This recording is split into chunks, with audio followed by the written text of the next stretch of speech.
it's really up to the courts to decide what the punishment should be. Kerri, why do you think she's getting a raw deal here? First of all, Brooke, I'd like to make it clear that neither you nor I have ever jaywalked in our lives. And just want America to know that, Paul. I don't think that she's getting a raw deal. I'm not here to say that she shouldn't be in prison, because I absolutely believe that the punishment fit the crime. I think she's getting a raw deal because people are bashing her and saying that she can't change and she's going to be this way for the next 70 years. And Paris is the only one that knows that, what her life has in store for her. And I say we give her the benefit of the doubt, Brooke. I mean, why not? Okay, well, here's being optimistic about it. But Paul, you do have to understand, she's in jail basically because she snubbed her nose at the law several times after that DUI arrest by driving with a suspended license. Certainly, you can understand why people are ticked off. Listen, I understand it, but they're making it. Look, she has everything that America loves. Okay, America is into. Look, she's young, she's white. Okay, this is what America worships. All right. And she's rich, okay, and she's famous, and they cannot stand her for this. It has that double edge. They really, black, white, man or woman, my friends, everyone, they want to crucify her, okay? So she's right. She did something wrong, so she's locked up, okay? But going to jail is not that. I mean, they took Jesus to jail. They took Gandhi to jail. They took Martin Luther King to jail. She's in good company. But the way they're carrying on about it is that they want something done to her. I mean, they want her beaten. They have no forgiveness. You have to have some sort of forgiveness. I mean, she's a human being. Put yourself in her place. You kind of look like her. When she goes out, maybe you can stand in for her. You look like her. Paul, stop it right now. I can't believe you said that. And I also cannot believe that you compared her to Jesus and Gandhi. And Kerri, you're a comedian who promotes Christianity. And as we've heard, Paris has claimed she's found God in jail, but people are skeptical about that.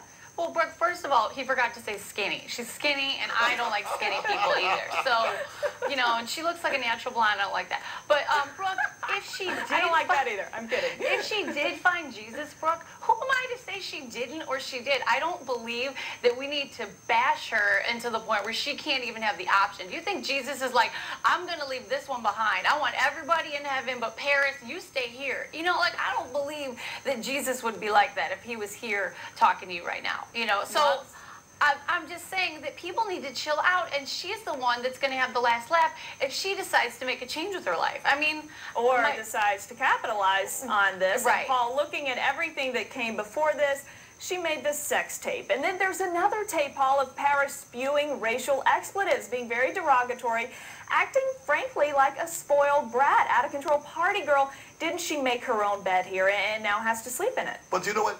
Everyone has this whole thing about condemning her. Where's the forgiveness? So she did a lot of things. Everybody does a lot of things wrong. If you said making racial statements. Look, before she went to jail, after she went to jail, I started loving her because she didn't go to Yale. She didn't go to Yale. She went to jail, and I was impressed with her. And I know her aunt. I was with her auntie the other night, Francesca Hilton, who's her aunt and who's Zsa Zsa Gabor's daughter. And she said she felt real bad about Paris because Paris called her up and wanted her to drive her home when she was drunk. She said, I couldn't do it because I was drunk too. So they're all drunk. Get a cab, Paul. Good point, Brooke. Get a cab, get another driver. Kerri, we mentioned she might try to capitalize on this very quickly. If she does, would you still defend her? You know, I don't think it's about capitalizing. I mean, if she comes out with, like, Jesus is hot T-shirts, like, I'm not going to defend her. But you know what? It's up to her to break the cycle. Why does she have to do what everybody says she's going to do and call Lifetime and be like, I'm ready to make my movie?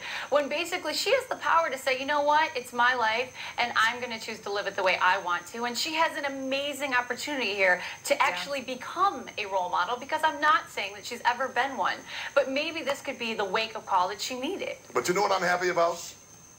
What do you gotta go. 5 seconds. Okay, I'm happy about they have her in jail by herself and not with the regular jail people, because we don't want April in Paris, now do we? Yeah, All right, we're going to end it there. Paul Mooney, Kerri Pomarolli, thank you both for joining us. And you can pick up a copy of Paul's new DVD, Know Your History, in stores now. All right, Paris says she's found God. Donald Trump may have found a new TV show because of Paris. What? The Inside Scoop coming up next. Stay with us.